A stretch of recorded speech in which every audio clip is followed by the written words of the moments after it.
aquí hay gente de la carrera de edición o que cursó la carrera o el diploma, pero hay gente que no, y entonces para delimitar nos referimos a esa etapa que está en el proceso editorial entre el autor y el corrector, digamos, una etapa previa a la corrección en que una figura, que es la que llamamos el editor, interviene en el texto y hace ciertas operaciones en el texto como para facilitar el trabajo posterior del equipo editorial, de corrector, de diseñador. Entonces, para hablar de esto, la mesa que se preparó tiene tres perspectivas, que es la perspectiva de un autor, la perspectiva de una diseñadora y la perspectiva de un editor. Entonces están aquí, vamos a hablar con Guillermo Ruiz, de la UBA, con Griselda Flesler, también de la UBA, y con Gustavo Martínez, de EDUNER. Vamos a empezar con Guillermo. Guillermo es doctor en Educación por la Universidad de Buenos Aires, es máster en Educación por la Universidad de California, Los Ángeles, licenciado y profesor en Ciencias de la Educación por la UBA, profesor titular regular de las cátedras de Teorías de la Educación y Sistema Educativo Argentino de la Facultad de Psicología y de Teoría y Política Educacional de la Facultad de Derecho de la Universidad de Buenos Aires. Es investigador del CONICET, director del proyecto de investigación UBACIT y de la AMPCIT, y se especializa en temas de política educativa y educación comparada. Bueno, buenos días. Yo voy a comentar un libro que se publicó, que EUDEVA publicó el año pasado, en el mes de octubre, pero quería encuadrarlo en un periodo que se extendió entre octubre del año 2015 y octubre del año 2016, en el cual tuve la oportunidad de publicar 3 libros, uno en los Países Bajos, en octubre del año 15, en febrero del año 2016 en España, en español, el otro en inglés, y en Buenos Aires, por la editorial de mi universidad, la editorial EUDEVA. ¿Por qué lo quería encuadrar? Porque las 3 experiencias fueron muy distintas en cuanto al rol y al trabajo de edición del manuscrito que se transformó en libro. En el primer caso fue un trabajo con 2 coeditoras, 2 colegas, una noruega y otra norteamericana.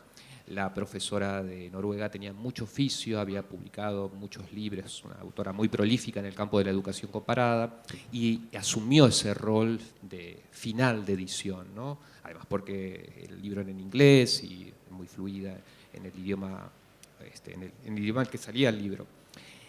La segunda experiencia de Octaedro, una editorial española que tiene muchas publicaciones en el área de educación, el editor participó en el final del trabajo. Esto fue en febrero, el manuscrito se entregó en diciembre de 2015 y el editor trabajó intensamente en esos 2 meses, diciembre y enero, y el libro se publicó en el mes de febrero, y nosotros como autores, los 2 compiladores del libro, recibimos la versión final, digamos, no pudimos interactuar prácticamente con el editor, que hizo un trabajo de corrección excelente, la editora, pero en lugar de nosotros como editores y compiladores de la obra, fue escaso, ninguno.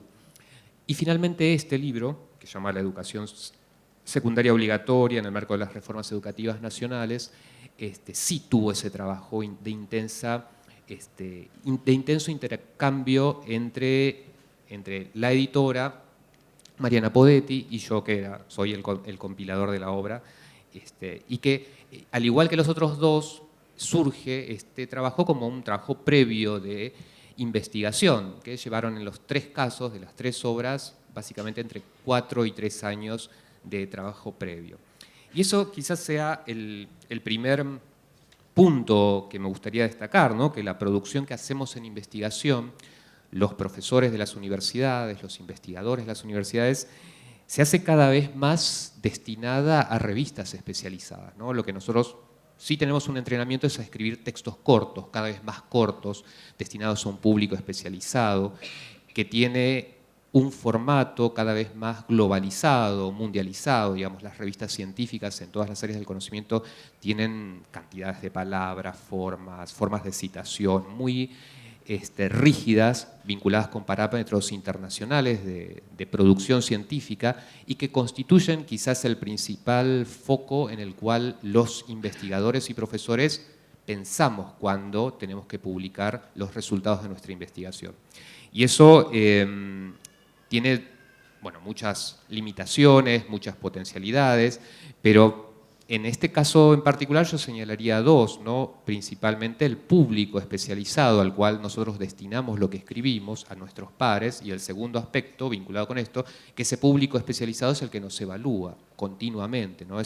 Son los pares, los colegas que revisan, evalúan, y lo cual redunda en nuestro propio desarrollo universitario, ¿no? Entonces, ese es el destinatario en el cual estamos pensando, ¿no? Y por lo tanto el texto que se logra cuando se hace un artículo científico que no excede las 20 páginas en el mejor de los casos, es un texto muy aséptico, muy destinado a un público en particular, ni siquiera a estudiantes, sino a colegas. Uno escribe para los colegas y la producción mundial de ciencia tiene ese formato que lamentablemente restringió el lugar que tenía el libro cientos de años atrás o 100 años atrás, ¿no? La producción de libros en el ámbito universitario constituía, llegar a un punto de producción del conocimiento que daba cuenta de un saber y una erudición que poca gente tenía, digamos. Y hoy por hoy eso se abandona. El punto de llegada en el que tienen los investigadores en las universidades en todo el mundo es el artículo científico. Sin embargo, cuando uno piensa un libro, esta situación de escritura es muy diferente, ¿no? Ya que da lugar a una labor distinta, que implica la integración de partes diferentes en las cuales el autor investigador, voy a hacer referencia a ese lugar, ¿no? Porque no estamos escribiendo ficción, sino escribimos resultados de investigación, pasó por distintas etapas reflexivas previas, desde la recolección de datos, identificación de unidades de análisis, recolección de datos, elaboración de variables, elaboración de indicadores, el armado de los relatos parciales e integrales de cada una de estas etapas supone una reflexión deductiva, inductiva muchas veces, que redunda en el tipo de texto que uno está escribiendo. Y cuando se trata de una obra mayor, como es un libro que tiene varios capítulos, hay partes a su vez que integrar en un todo para que quede armónico. O sea, eso requiere pensar la escritura de una manera una manera radicalmente distinta a la que usualmente los autores e investigadores hacemos, ¿no? Porque el destinatario del texto de este libro como obra mayor es un destinatario especializado, un libro académico. Incluso si se trata de un libro académico, no de divulgación masiva, se está pensando en un público especializado, alguien que sabe de educación o que le interesa la historia de la educación o las políticas educativas, por hablar de este en particular que editamos con Eudeo. Por lo tanto, ello requiere desde el punto de partida un trabajo de edición muy profundo, porque los investigadores universitarios venimos de una experiencia que podría ser calificada incluso como artesanal. Si tuvimos la oportunidad de estudiar o de tener un director o directora de tesis o de beca o de lo que sea, que fue autor de libros, es un plus, ¿no? Nos garantiza que habremos visto como en nuestra oportunidad formativa ver cómo un investigador senior produce y escribe libros. Pero ese conocimiento tácito que se transmite a través de la experiencia de trabajar con un investigador formado o una investigadora formada, no supone que haya una apropiación unilateral o que todos los que se forman con esta persona logren aprender la manera de escribir textos claros, accesibles para un público más amplio, como es el que hacemos cuando pensamos en un libro. El libro como obra mayor supone otros lectores, una pluralidad de lectores que los editores sí manejan, que los editores sí conocen, ya que pueden interpretar a ese público potencial, porque al menos pueden comprender cómo el público en general podría mirar el título de un libro, el índice de un libro o la contratapa de ese libro al cual se acercan, en principio por el título o quizás por la referencia del autor. El libro como compilación, que es el caso en el que voy a comentar, al que hoy me refiero, implica además un trabajo con los integrantes del equipo de investigación que trabajan con uno, ¿no? con estos potenciales escritores, autores que tengan menos experiencia que uno y que sin duda tienen diferentes aproximaciones a la escritura académica. El oficio de redacción de informes de investigación a la cual pueden estar entrenados estos potenciales autores investigadores, puede ayudar a pensar un capítulo de una obra mayor. La lectura que ellos hagan como de obras o de libros en el propio proceso de estudio del tema que los convoca también puede ayudar, pero en ningún caso garantiza que la escritura de un capítulo que va a formar parte de una obra mayor se encuadre en esa obra de manera coherente, porque precisamente cada uno de los autores que integran una compilación tienen distintas formas de pensar, distintas formas de acercarse a los temas que estudian, más allá de que uno dirija a un equipo de investigación, ¿no? Y eso es totalmente válido, aceptable y enriquecedor en la tarea de investigar. Pero no siempre es un plus para pensar una obra integral como puede ser un libro. En este caso en particular, del libro que editamos con Eudeva en octubre, se trató de un trabajo de varios años de estudios que refiere a los temas que enseño, los temas de política educativa, vinculados a las reformas educativas que tuvo la Argentina en los últimos años, pero con dos niveles de análisis, la lectura internacional y la lectura local que podemos hacer a través de cómo las provincias en este Estado federal aplican las reformas recurrentes que tuvo el sistema educativo en las últimas 3 décadas, ¿no? Y aquí quizás me animo a decir algo que hace mi propia tarea como investigador, como profesor en la UBA, que es cómo pienso los temas de investigación. En general yo los pienso en función de las clases que doy. Si a mí alguien me pregunta qué sos, bueno, formulario, yo me defino como docente. Ahora estoy diciendo soy investigador porque, bueno, lo soy, tengo un salario como investigador del CONICET, trabajo como tal, pero la forma en que pienso los temas de investigación siempre surgen de las clases que doy, de cómo pienso semanalmente cada clase, y ahí esto lo converso mucho con mi colega con la que publicamos el libro en Octaedro, Felicitas Acosta, que le pasa básicamente lo mismo. Pensamos los temas que investigamos en función de las clases que damos. Yo semanalmente preparo mis clases y me surgen preguntas que me gustaría indagar o responder. Y en ese sentido, cuando pienso libros, los libros que publiqué, los que puedo pensar en el futuro, también pienso en esos lectores, además de los colegas, los pares que me evalúan y que aprueban o me promueven o lo que sea, los que tengo que presentar periódicamente en el CONICET o en la universidad. También pienso en esos potenciales lectores estudiantes de carreras de pedagogía, de sociología, dentro del derecho también, porque podrían ser lectores de ese libro. O sea, siempre hay como una inquietud vinculada con mi trabajo como docente cuando pienso el escrito, ¿no? El texto escrito. El proyecto que dio lugar a este libro es un proyecto que formalmente se ejecutó entre el año 2012 y 2015. Digo formalmente porque es una línea de trabajo que tiene más de 10 años dentro de la Universidad de Buenos Aires, que yo dirijo.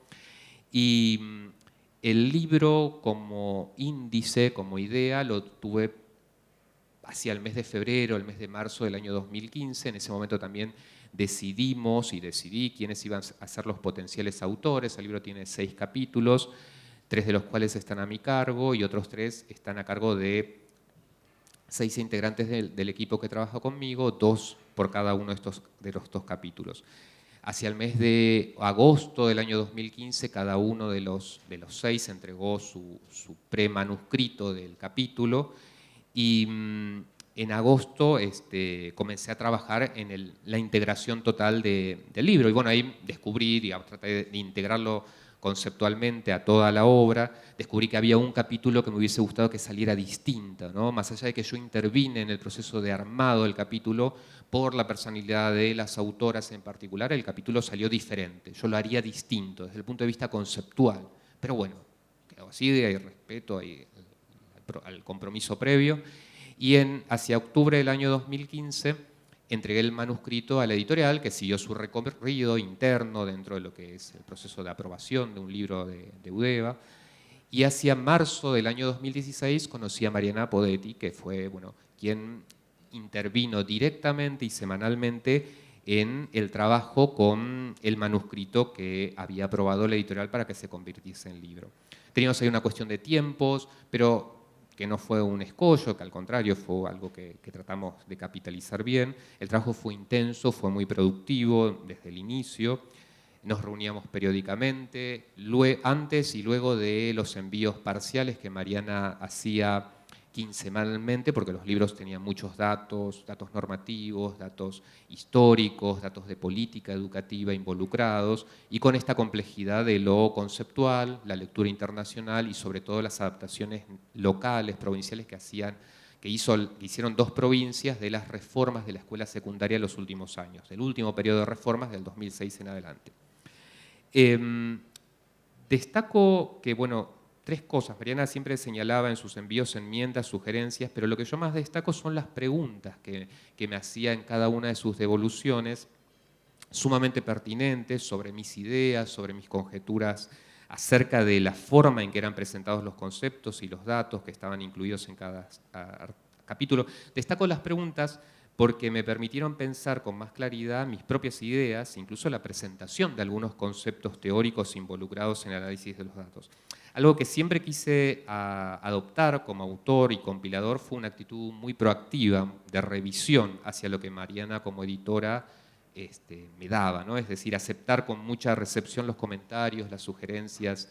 Y esa es una actitud que siempre tengo en general con los intercambios que tengo con mis colegas. Digo, aquí está la profesora Andrea Molinari, con quien trabajamos desde hace muchos años en este tipo en esta línea de investigación, de tener ese vínculo, bueno, con el profesor Gonzalo Álvarez, que a su vez, además de su rol en EUDEVA, es uno de los integrantes del equipo de trabajo desde casi 20 años con los que venimos pensando los temas de política educativa, ¿no?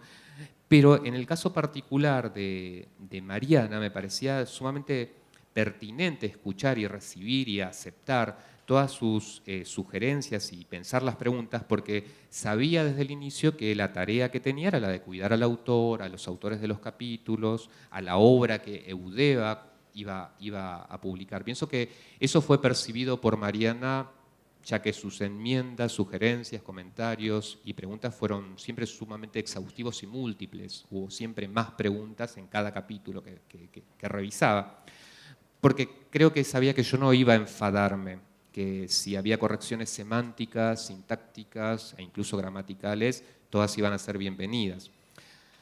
Por lo que a partir de esta oportunidad de trabajo con una editora profesional durante varios meses sobre la base de un manuscrito original, pienso que la experiencia de edición de un libro se puede pensar como un intercambio, como una experiencia que se puede convertir en materia de diálogo, en la última escritura que tiene el libro, ya que pone la cabeza del autor, compilador, investigador, que es un investigador universitario, la pone o la reubica para tratar de llegar a una mirada y a la interpretación del lector, ¿no? A diferencia del trabajo que uno realiza como autor investigador cuando escribe un artículo científico corto o bien una comunicación para una jornada, oportunidades en las que el autor piensa, el investigador piensa en los resultados de su trabajo, en cómo transmitirlos con rigurosidad y precisión conceptual, dando cuenta de referentes empíricos y teóricos.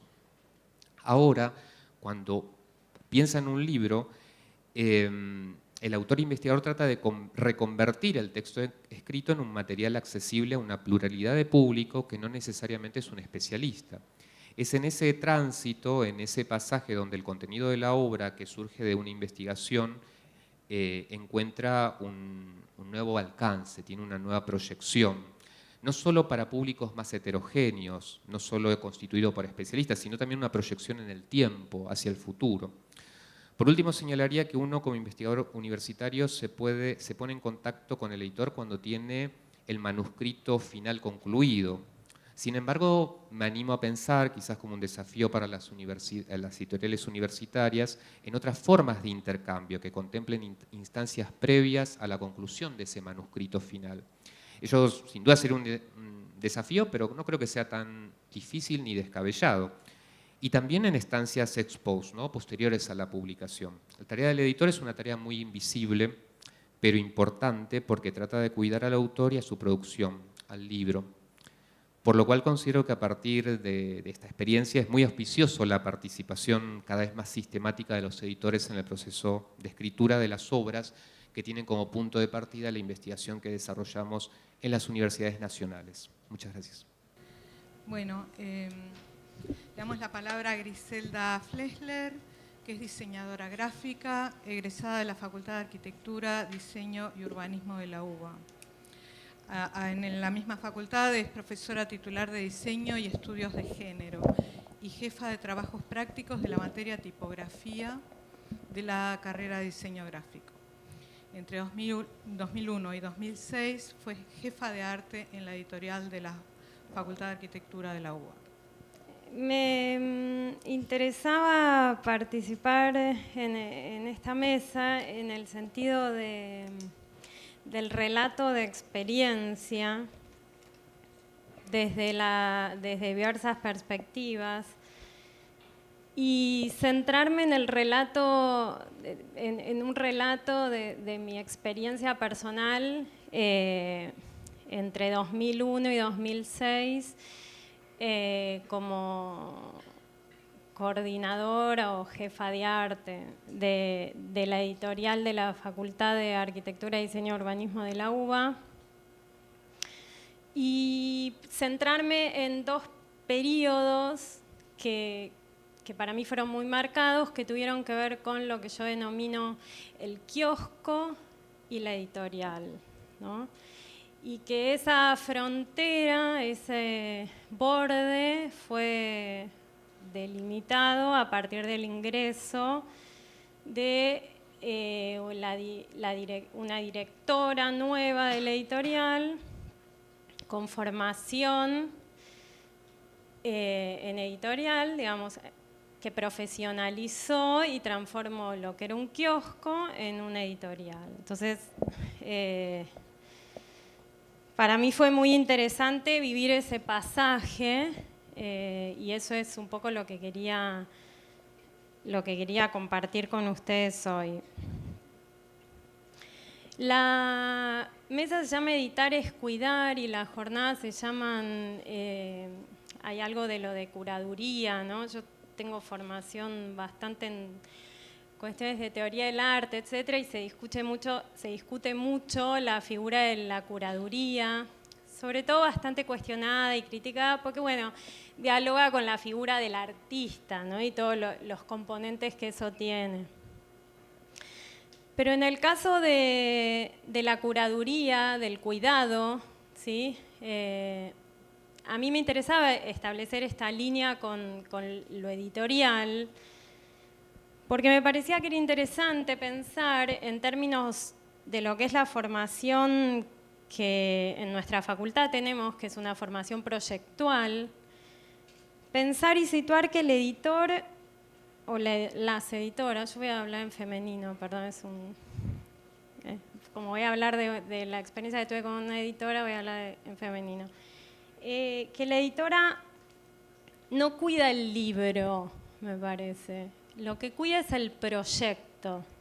Y me parece que eso es muy interesante en el sentido de pensar que el proyecto va más allá del libro específicamente. El proyecto implica todo el proceso de realización hasta llegar a la materialidad del objeto libro, pero también cuida a todos los profesionales que están involucrados en ese proceso, además de cuidar las posibles lecturas y a los supuestos lectores. Entonces me interesaba pensar en términos de las editoras como cuidadoras, como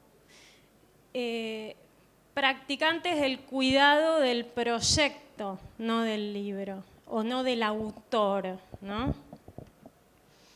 Y lo digo un poco también porque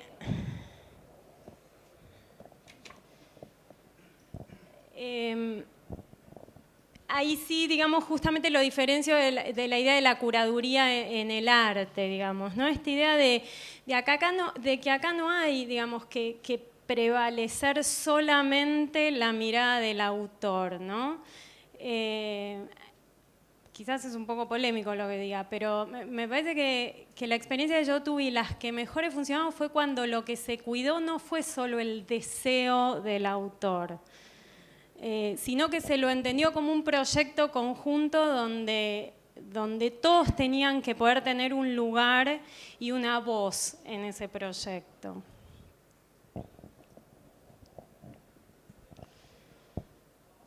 Y lo entiendo, digamos, en esta idea de la práctica colectiva. Digamos, el proyecto, nuestra formación, por lo menos en la Universidad de Buenos Aires, la formación de las diseñadoras, los diseñadores, las arquitectas, los arquitectos, es colectiva. Pero tiene un defecto, digamos, un gesto mal aprendido tenemos muchas veces, que es el de la figura de un canon que se erigió en los años 20 y 30 en Europa, que era la formación del arquitecto como aquel que iba a proyectar una ciudad desde su estudio y nos iba a diseñar cómo vivir, digamos, ¿no?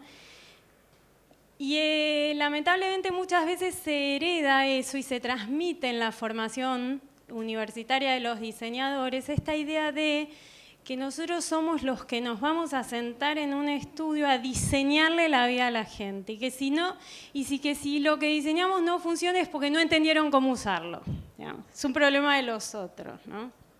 Entonces, la idea de pensar en términos colectivos a veces se contrapone con esa idea y esa ilusión un poco infantil que todavía arrastramos de este gesto o defecto, que es esto de sentarnos y creer que en realidad nosotros somos los que manejamos y comandamos y dirigimos el proyecto. ¿Por qué? Porque se trata de un libro que tenemos que diseñar, ¿no? Entonces nosotros vamos a poner las pautas de cómo tiene que ser eso.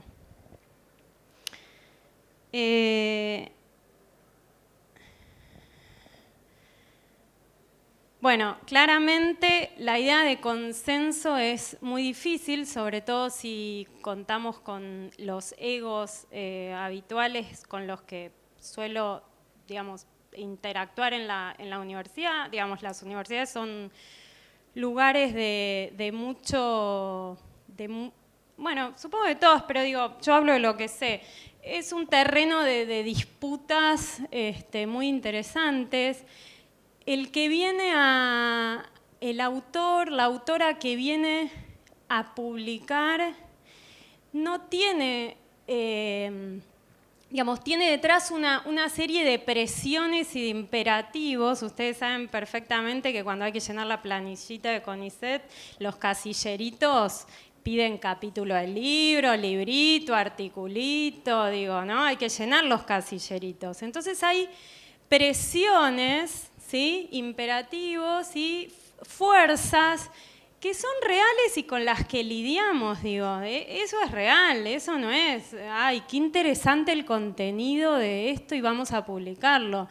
Hay una necesidad real del mercado académico, no solo editorial, de que para que tenga sentido hay que publicar. No importa qué, pero hay que publicar. Hay que llenar casilleros y las editoriales, para tener razón de ser, presupuesto y que nos paguen a todos, tenemos que publicar. A fin de año, al fin de cuentas, nadie, digamos, hay algo de valoración de, bueno, ¿cuántos libros publicaron? Entonces hay una realidad, que es el imperativo del tiempo, de las presiones, de los egos, y entonces, por eso, yo viví la experiencia del kiosco en el sentido de, tengo algo, necesito publicar esto, y lo necesito rápido. Ah, bueno, ok, publicamos. ¿Y qué tipografía le ponemos? Bueno, no sé, ponele esta. Bueno, dale, sí, bueno, dale, publicamos. Sí, para cuando, sí, no sé. Yo lo necesito porque empiezan las clases y mis alumnos tienen que poder estar, yo no quiero hacer fotocopias, pues la fotocopia, listo. Y entonces sale. Y salía bárbaro, como un kiosco en la esquina vendiendo chocolates. Y funcionaba bárbaro y estaban todos contentos. Todos tenían su librito bajo el brazo. Y así, ¿no? Y entonces te enfrentás a algunas cuestiones que si vos querés hacer bien un proyecto, no podés hacerlo si no tenés un editor. Y lo que yo viví como experiencia fue que frente a esta realidad dura, que era la resistencia metodológica, el límite difuso de los compromisos, ¿no? De todos los actores involucrados, la mirada indulgente con la que se examina el propio trabajo, ¿no? El tono inflexible a las modificaciones en la propia producción, y el tema de los equipos estables versus los profesionales convocados para el proyecto, ¿no? Digamos, frente a todas estas cuestiones, ahí me parece fundamental pensar en la figura de las editoras, de la editora. O sea, cuando la editora tomó parte del asunto, lo que hizo, la voy a nombrar, ¿sí? No la voy a nombrar. Bueno, igual acabas de decir no y quedaste repegada.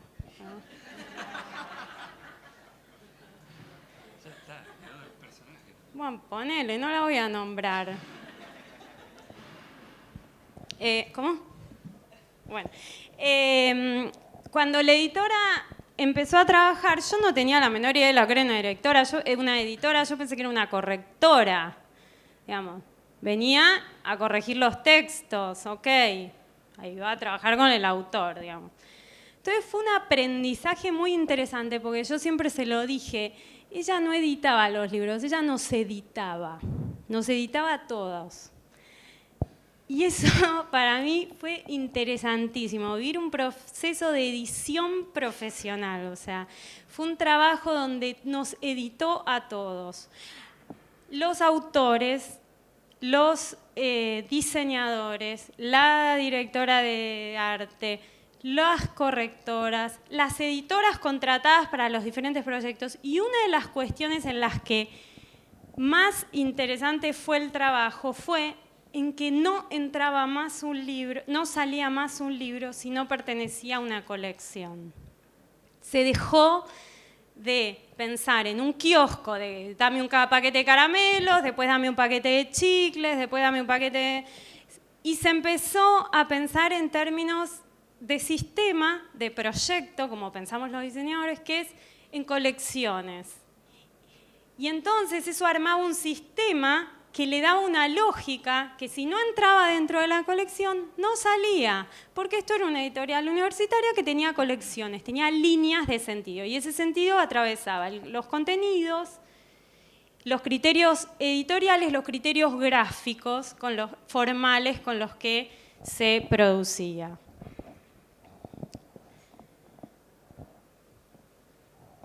De todas maneras, y esto hay que decirlo, y es un poco lo que decías vos en el caso de los autores, la idea del libro, a pesar de las nuevas tecnologías, etcétera, etcétera, sigue teniendo, y ustedes lo saben mejor que yo, simbólicamente la idea del árbol, el hijo, el libro. Digo, hay algo ahí del libro, del fetichismo de la mercancía, diría, ¿no? que es... todavía ineludible, y para los diseñadores sigue siendo, mira el libro que diseñé, para los autores, mira el libro que publiqué. Digo, hay algo ahí puesto de lo emocional, lo psicológico, ¿no? Y de vuelta, y los egos, ¿sí? Que entonces sigue siendo, digamos, un proyecto muy desafiante y muy particular, en el que se le pone mucho de lo afectivo, de lo psicológico, que me parece que son cosas de las que nunca se hablan, de lo emocional, de las presiones que eso implican, que me parece que son interesantes, porque ¿quién puede regular todo eso? Un buen trabajo del editor, ¿qué hace? Que trabaja antes con cada uno, que trabaja con los diseñadores, que se sienta antes a pensar el proyecto. El proyecto es eso, es sentarse a proyectar, ¿sí? No una vez que las cosas están hechas, corregir lo hecho, ¿no? Entonces, esto que es lo que vos decías al final, digo, ojalá se pudiera, ¿no? Yo lo viví, digamos, nosotros nos sentábamos en una mesa a pensar. A veces no hacíamos reuniones de todos, yo no tenía a veces por qué juntarme, yo no trataba con el autor directamente. Antes, en el kiosco, yo tenía, los diseñadores saben lo que es esto, ¿no? ¿No? Acá lo tenés, es como, y a veces hasta te tocan con la panza, te tocan el hombrito, te rozan, es interesante. Entonces los tenés acá. Y te habla. ¿Y por qué no lo pones en rojo? ¿No? pero ¿y por qué no me lo pones más grande a esto? ¿Y por qué no me lo pones en el medio? ¿No? Bueno, todo eso desapareció. Desapareció porque así no se trabaja, digamos. Bueno, es un chiste que traje que me parece que representa mucho cómo muchas veces lo que le pasa a los diseñadores. No sé si todos saben inglés o lo traduzco, ¿no? Ah, bueno. Dice, bueno, sí, efectivamente, es una pieza significativa del arte flamenco de principios del siglo XVIII, pero pensando en términos de mercadeo, tengo que preguntar, ¿cómo quedaría en un magnet de la heladera? ¿No? O sea, ¿cómo? Entonces, digo, están en una galería de arte pensando en las adquisiciones que van a hacer de piezas originales, ¿no? Y un poco es lo que, como pensamos los diseñadores, ¿no? O sea, hay un momento en el que sí, bueno, todo muy lindo, todo muy interesante, todo muy, pero ¿cómo este contenido tan va a terminar en un libro? Digo, concretamente, hay una cosa real que es un formato con exigencias económicas, formales, de tiempo concretas, con que sabés que por más hermosa que sea la imagen y con la mejor resolución que te la traigan, la imprenta que tenés, y la verdad te imprime medio para atrás algunas imágenes. Con lo cual, digo, todo muy lindo, vos podés pedir, ¿no?, los requisitos más maravillosos, pero vos sabés con lo que contás. Entonces vos estás pensando en cómo va a quedar el imán en la heladera, más que, digo, cómo se va a ver la pieza flamenca de principios del siglo XVIII en la heladera, ¿no? Tengo que redondear y cerrar, entonces voy a mostrar lo que hicimos. Hicimos colecciones. Las traje, después las pueden hojear. Lo que están viendo fue la colección encuadres. Después la hojean. No, está bien, igual esto es otra. Y que fue muy interesante. Y una de las cuestiones que me parece y los invito a que observen es el equipo de trabajo, ¿no? ¿Quiénes fueron los que intervinieron? No quiénes, sino digo, cuánta gente de diferentes profesiones trabajó e intervino en un proyecto, ¿no? Esto del proyecto colectivo y de la coordinación de ese colectivo para que no necesariamente en ese colectivo tengamos que entrar a interactuar con algunas situaciones en las que no necesitamos interactuar porque lo que hacen es dificultar el proceso. Acá Mariana Podetti editó, a ella sí la puedo nombrar. Creo, no sé, después me van a retar, no sé qué va a pasar después cuando salgan acá. Y después tuvimos otro proceso que fue aún más interesante, que fue el de la colección Traslaciones. Estas son las propuestas de logos para la colección, ¿sí? Miren desde dónde empezamos, digamos. Empezamos a pensar primero en la colección. Seguramente surgió de que aparecieron algunos contenidos de libros y autores que tenían que pensarse dentro de una colección y esa colección tenía que llamarse de una manera. Se llamó Traslaciones.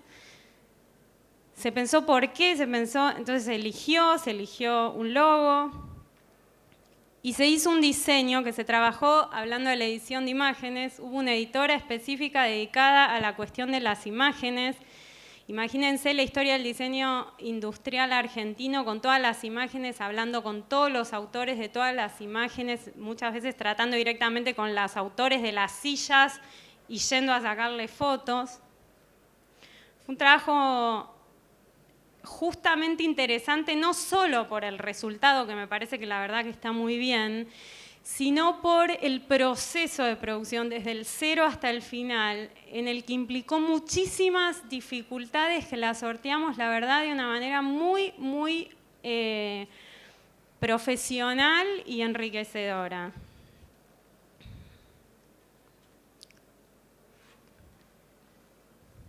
Los créditos fotográficos tuvieron, digamos, una fuerte impronta, digo, desde el diseño, porque fue un proceso muy interesante el que se hizo.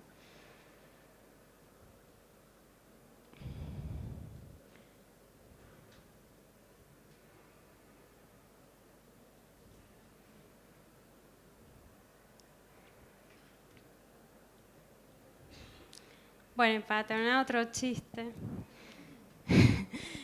Dice, no me hagas usar la voz de curadora, ¿no?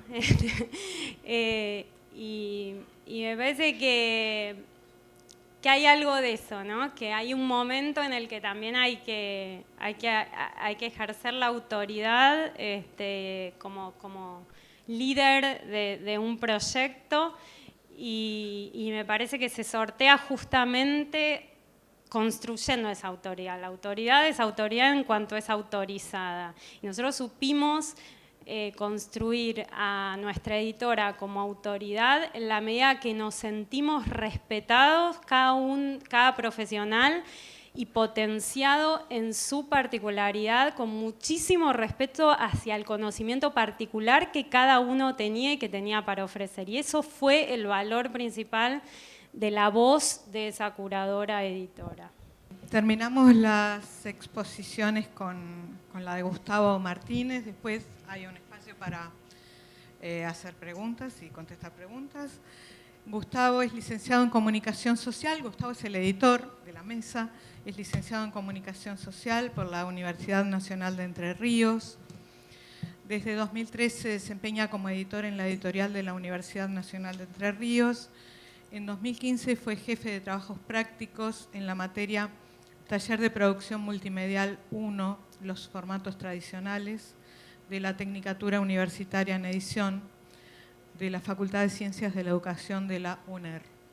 Bueno, muchas gracias. Gracias por la invitación y gracias a mis compañeros, mi directora, porque parte de lo que voy a exponer acá es resultado del colectivo. Se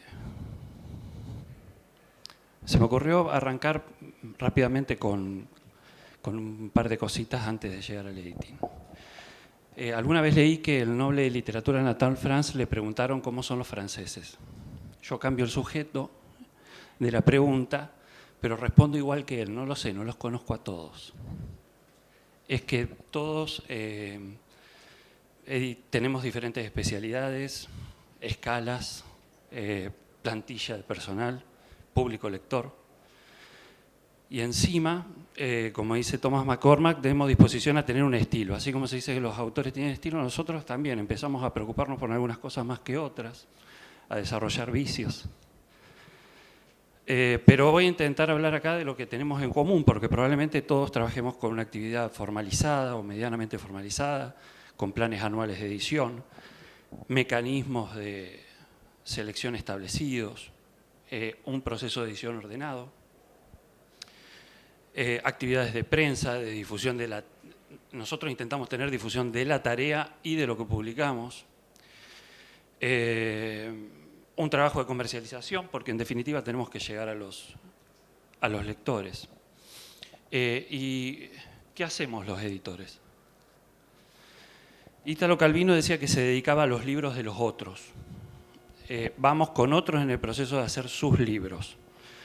Creo que a mi entender, y por lo que estuvimos escuchando también en las otras exposiciones, merece al menos dos consideraciones, que sería la primera, que sí, que hacemos libros de otros, pero libros seleccionados y también pensados por nosotros o previamente contenidos en colecciones que en algún momento nos pusimos a pensar. Y los seleccionamos y hacemos en función de otros, que le llamamos lectores. Y lo segundo sería que muchas veces también los editores nos dedicamos a encargar libros. No solo estamos a la espera de los libros, sino a encargar libros, para los que construimos fórmulas editoriales específicas. En nuestro caso, en el catálogo de la editorial de la UNER, por ejemplo, todas las colecciones culturales estarían en ese andarivel de los encargos. Y también me gusta pensar que echamos leña al fuego de la conversación, como dice Said, y que el verdadero arte editorial consiste en poner un texto en medio de una conversación, en saber cómo ir echando leña a ese fuego.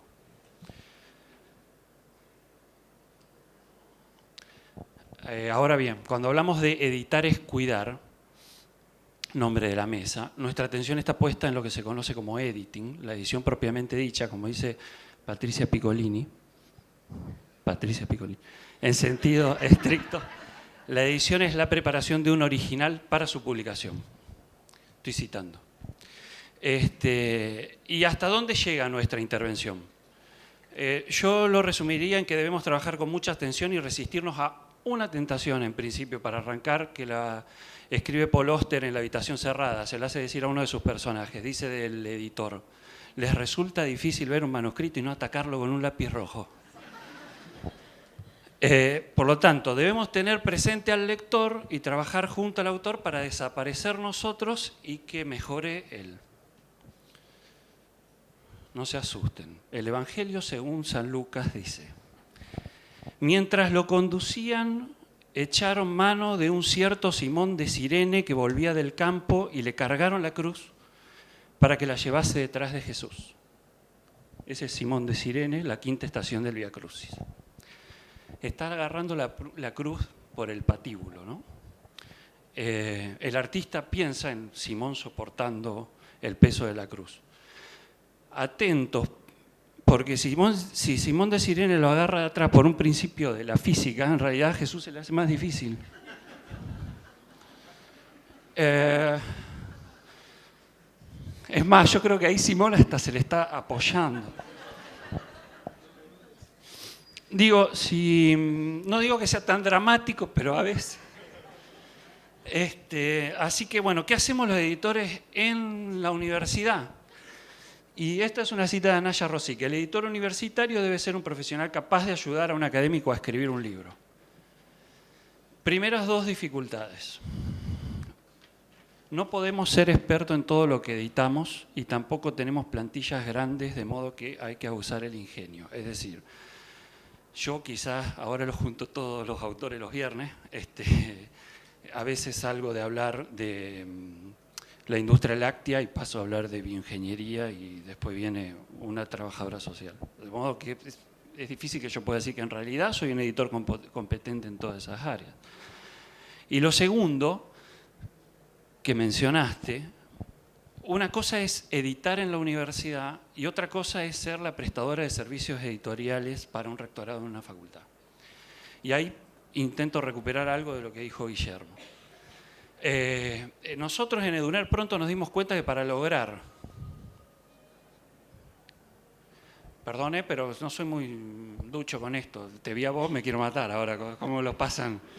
En EDUNER pronto nos dimos cuenta que para lograr lo dicho, esto de que no seamos prestadores de servicios editoriales, teníamos que empezar a trabajar con las gestiones, empezar a trabajar con las facultades, no para ponernos al servicio de, o sea, hablar de los deseos, a ver, ¿qué deseas? Sino para empezar a formar un proyecto en común. Para poder pensar por qué publicamos y por qué tiene sentido publicar. ¿Tiene sentido atrás de las acreditaciones o tiene otro sentido? Entonces, trabajar en talleres antes de recibir los originales, trabajar en talleres con los autores y tener reuniones con las autoridades nos permitió salir de una posición pasiva respecto de los preconceptos que hay sobre la edición universitaria y sobre EDUNER. A ver si alguna vez escucharon esto. Lo paso rápido porque a mí me van a correr con el tiempo enseguida. Esto, por ejemplo, son cosas que se me dijeron en reuniones, en talleres. Si existe un texto, existe un libro. Varios artículos hacen un libro. Tiene recomendación de publicación. Es un informe ya evaluado y aprobado. ¿Cuánto tiempo tardan en hacer un libro? No les puede tomar tanto tiempo. Las normas de presentación y estilo son excesivas. Algunos dicen que editar con ustedes es una tortura. Son muy quisquillosos. No tengo energías para volver a leer. Es mi libro. A ver, bueno, no deberían opinar, es mi estilo. Entregar por partes nos permite ir avanzando. Si se entrega corregido y o diseñado, se gana tiempo. Acompañado de la frase de las tapas se la di a un diseñador, diseñadora, lo corrigió un profesor, profesora de letras. Las imágenes las saqué de internet. Es una figura o tabla muy usada. Lo estoy citando, ¿es necesario que lo autoricen? O no entendí tu indicación, o hiciste una lectura superficial, o no sabes del tema. El libro en papel se lee mejor. Publicar un libro electrónico es más barato y simple. Y esta sí es una máxima. los retrasos siempre son nuestros. Pero no se trata de decir lo peor son los autores, algo que Daniel Mushnik ya desmintió, porque en realidad a mí me interesa esto porque son palabras que efectivamente escuché y que forman parte de preconceptos, o sea, son cosas que están instaladas. O nos hacemos cargos como editores o las dejamos correr. Y entonces después aparece una persona que, como me gusta decirle a mis compañeros, nadie le pregunta a un arquitecto, ¿cuánto me sale la casa? El arquitecto te va a decir, pero pará, ¿qué casa querés? ¿Dónde la vas a armar? ¿La querés material? Hay un montón de preguntas que hacen absurda inmediatamente. Sin embargo, se puede preguntar eso sin mostrar la página de un libro. Entonces, si podemos llegar a ese punto, es porque hay cosas que están circulando. O hacemos algo, y nosotros en los talleres nos sirve porque escuchamos lo que circula, aprendemos de los autores, porque eso son todos sentidos, y podemos empezar a trabajarlo. Entonces los talleres son un intento por hacer que los potenciales autores no dejen crecer la maleza en sus textos. Mientras escribo, Stephen King habla de separar la paja del trigo. Es importante que el autor quite lo accesorio. Por ejemplo, por dar un ejemplo de qué cosas encaramos en los talleres, ¿no? Y suele haber muchos accesorios, por ejemplo, en las tesis o en los proyectos de investigación. Se llaman, por ejemplo, estados del arte, ¿no? O sea, entonces, páginas completas que... nos fuimos dando cuenta también que no vale hacer un listado extenso de consignas que los autores deberían considerar. Listados a veces impracticables, tan sutiles, precisos y extensos, porque nosotros también tenemos que sacar nuestros accesorios. Y trabajar solo con los problemas que más impactan en la calidad de los originales que recibimos. Cada vez que estamos pensando en la reformulación de algún estilo o incorporar algo en la pauta del autor, preguntamos, ¿esto es algo delegable o nos toca? Porque es la pelusa. La contraparte del trabajo con los autores en EduNer son los talleres internos que empezamos a partir del año pasado, orientados a que nosotros desarrollemos buenas prácticas, porque constantemente nos mandamos macana, por así decir. Entonces, en los talleres internos, lo que hacemos es revisar nuestras prácticas con casos concretos que estemos tratando y también con novedades que vayamos encontrando. La idea sería más o menos como decir, si no somos especialistas en todo, ¿cómo hacemos para procurar una edición aceptable si tenemos que editar manual de práctica de fisiología vegetal y matemática aplicada al cálculo financiero? Entonces los talleres nos permiten revisar casos concretos y mantener limpia, completa y actualizada nuestra caja de herramientas. Así parece que tanto autores como equipo editorial nos preparamos para un baile. El baile. Ese es un Excel mío, caserito. La placa muestra, no me interesan los detalles porque básicamente lo que está pintadito de amarillo allá arriba, o verde, no lo veo bien, es como los datos de identificación. Yo ahí sé el nombre del autor, la colección en la que va a ir, etc. Ese es el renglón.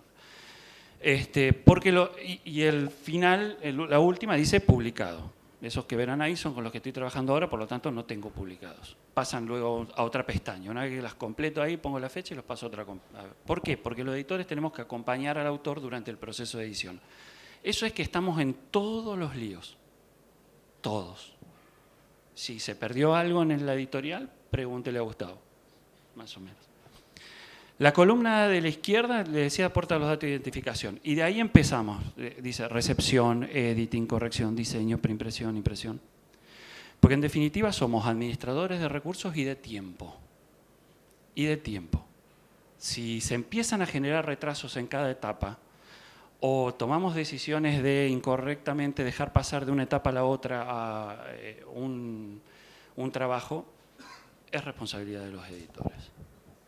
Es mi entender o nuestro entender. Ahora estamos diseñando, por ejemplo, una bitácora. Le llamamos bitácora, vamos a ir integrando información, o sea, el libro es recibido, está correcto, se arma una carpeta y se va integrando información de todas decisiones particulares, porque muchas decisiones pueden ser generales, pero algunas no aplican al caso particular. O sabemos que no son lo suficientemente generalizables como para pasarlas a unas pautas o eso. Entonces, se incorporan a esa bitácora y eso nos permite tener una mejor comunicación entre todos los que vamos a ir tomando la posta del libro, porque los olvidos están a la orden del día.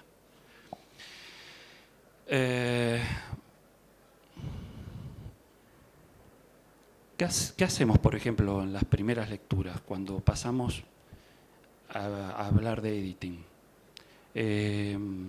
Esa mancha que ven ahí, ¿distinguen las citas? Si el libro se repite así a lo largo del todo el libro, probablemente tenga un exceso de citas. Solo quiero decir, me sirve para ejemplificar que hay cosas que pegan a la vista directamente. O sea que en la primera lectura podríamos estar atentos a esto. ¿Qué hacemos en la primera lectura? Vemos las manchas, vemos las figuras, vemos las tablas. Es momento de considerar todos los aspectos legales de un libro. Si tenemos problemas con una imagen, no es nada recomendable ir arrastrándolo para ver si al final del recorrido conseguimos los derechos. Importante, al menos en nuestra práctica, comparto el material con el corrector y el editor que voy a poner, y el diseñador que voy a poner a cargo de ese proyecto. Entonces, ese va a ser como el equipo que vamos a armar y pensamos si va a haber necesidad de intervención específica o de la caja de herramientas, qué cosas aplican particularmente. Cuando digo la caja de herramientas es porque nosotros tenemos el estilo que declaramos a los autores en las normas de presentación de estilo, pero a su vez las disciplinas son tan diversas que nosotros consideramos que tenemos que tener en esa caja de herramientas Vancouver, APA, MLA, Chicago, todo. Lo que no significa que las tengamos permanentemente, que me las conozca de principio a fin, sino al menos que sabemos que están actualizadas y que no se oxidaron, digamos. Esta primera lectura es el momento de atender con todos los sentidos. Está claro que a veces podemos cooperar más que otras con un texto y siempre precisaremos en mayor o menor medida otras personas que también presten atención a ese original. Y también a nosotros nos resulta muy satisfactorio, lo digo rápidamente, revisar trabajos bien hechos de la misma disciplina, mirar qué han hecho otros, editoriales consagradas. Todavía no corregimos una coma. Fallas que deben detectarse, las superficiales, las epidérmicas, las que son masivas, las que hasta molesta leer de tantas veces que aparecen, repeticiones de términos, 5 páginas seguidas con política cada 2 renglones, con la palabra política, digo, cada 2 renglones, por ejemplo. Y las estructurales, las internas, que pueden tener que ver con un mal armado, un capítulo que no tiene nada que ver con otros, y debemos obligarnos a hacer múltiples lecturas de ese material, porque con una no alcanza para ver todo. Es como pensar que de una vez limpiamos todos los problemas. Es el momento de conversar con el autor. A mí esto me interesa transmitirlo, porque el autor sabe.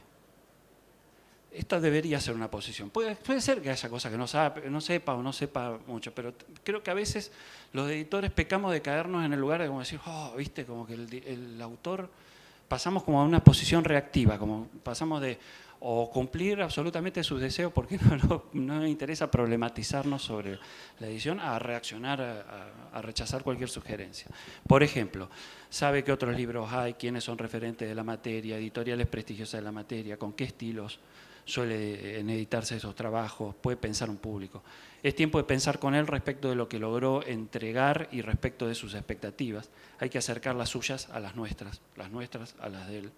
Y siempre atentos a quien no está para interpelarnos, el lector. Es el momento de planificar el recorrido que seguirá el trabajo, pensar los tiempos, cómo nos coordinamos, pautar el trabajo. Decimos, el autor desconoce los momentos del proceso de edición. Bueno, es un buen momento para hablar. Mirá, primero va a pasar esto con tu libro, después vamos a tener que leerlo 2 o 3 veces porque vimos tal cosa. Digo, esto no es un decálogo, estoy transmitiéndolo como experiencia. Digo, son cosas que a nosotros nos resultan. Es el momento de planificar el recorrido, les decía, y logrados los consensos, ahí nosotros empezamos a trabajar. Primero nosotros, luego los correctores y diseñadores y, como bien sabemos, la vida sigue aún después de reproducido el libro. Nota importante, les decía, cada libro tiene particularidades, así que para nosotros es importante todos los registros que vayamos generando para... Bien, sabía. para ajustar luego nuestras intervenciones. Traje 2 ejemplos, pero quizás alcance solo para uno. Pero vemos. El primero lo llamamos así, ojo con la osificación. Es decir, pensemos lo siguiente, nosotros hay que construir un catálogo, hay que armarlo, pero el catálogo no debería ser lo suficientemente rígido como para dejar fuera buenos libros, que aún no pensamos. Yo les voy a mostrar este ejemplo, ahora lo vamos a ver en detalle, si lo quieren hacer circular. Este es el mono que recibimos de un libro de recetas, este es el libro de recetas terminado.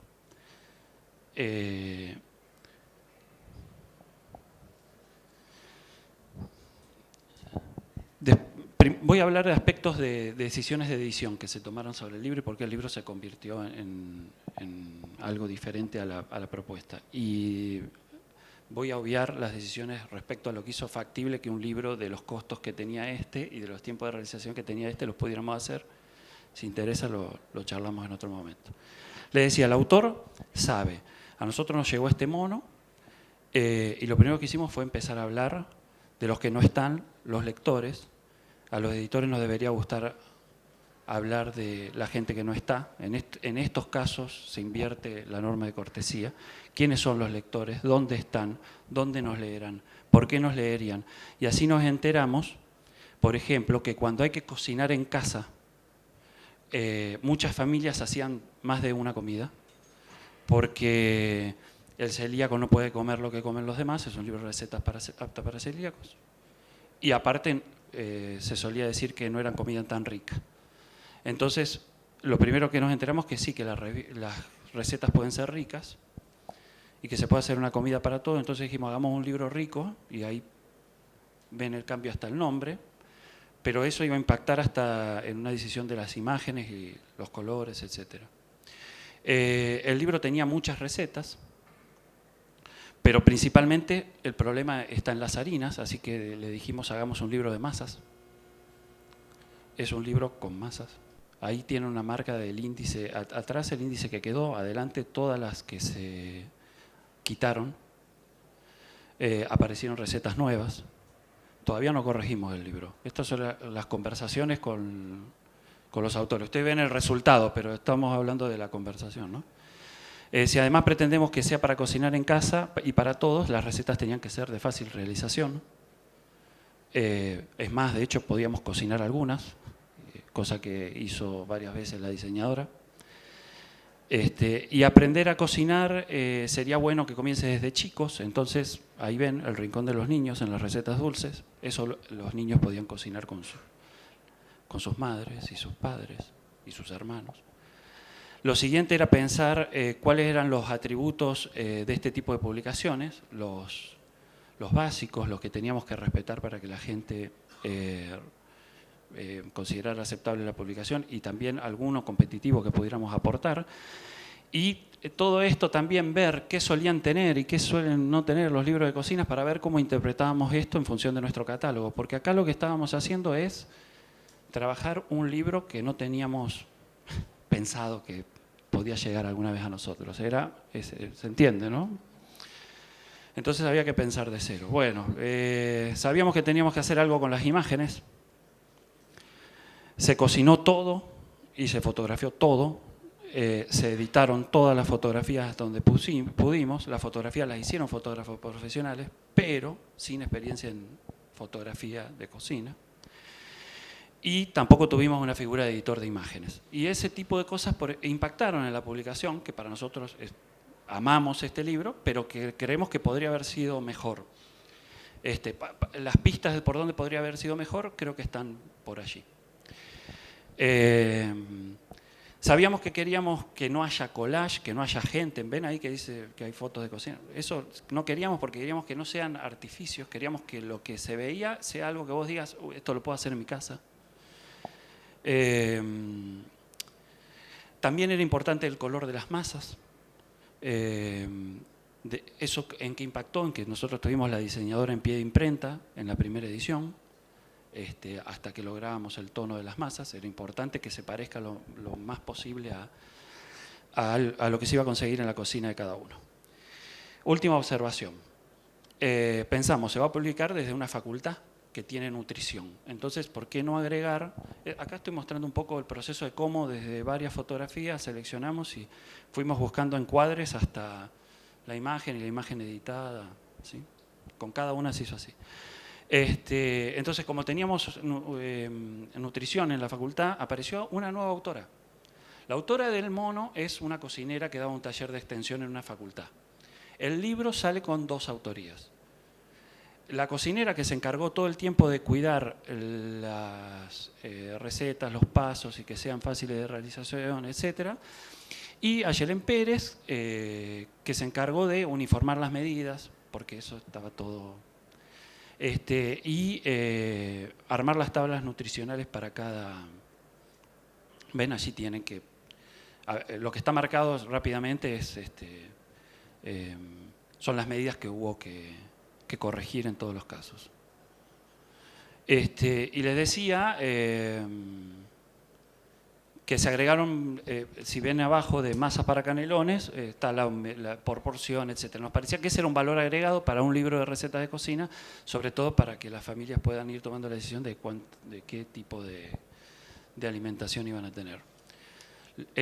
No quiero abusar, pero les comento una sola cosa más. El otro libro es destacar solamente que solo cuando hay un proceso de edición establecido y un catálogo, podemos pensar lo impensado, que es quedarnos sin el autor en la mitad del proceso de edición y aún así lograr la publicación del libro. Es lo que nos pasó con un libro que vamos a publicar en mayo, que la autora pudo trabajar solo las 150 primeras páginas de un libro de 384 páginas en Word con nosotros. Y que de ahí tuvimos que trabajar con un cuidador que ella designó antes de fallecer y pudimos completar el procedimiento respetando las decisiones que muy claramente ella había trabajado en las primeras 150 páginas del libro. Entonces teníamos los registros de las conversaciones, los intercambios, pero también la colección, que es una colección que tiene muy claramente estipulado cómo van las lecturas complementarias, cómo van las partes para completar, si hay tareas, si hay, etcétera, cómo son los capítulos. Por supuesto que la figura de un cuidador fue fundamental, pero gran parte de las cosas que solíamos delegar en los autores para que tomen la decisión de si sí o si no, fueron decisiones que las tomamos la correctora y el editor. Una cita. Hay que editar menos libros y mejores, hay que leerlos bien, hay que defenderlos con todo el amor del mundo y con toda la inteligencia, hay que darle a un libro bueno todas las oportunidades que merece y todo lo demás son historias, puro cuento. Muchas gracias.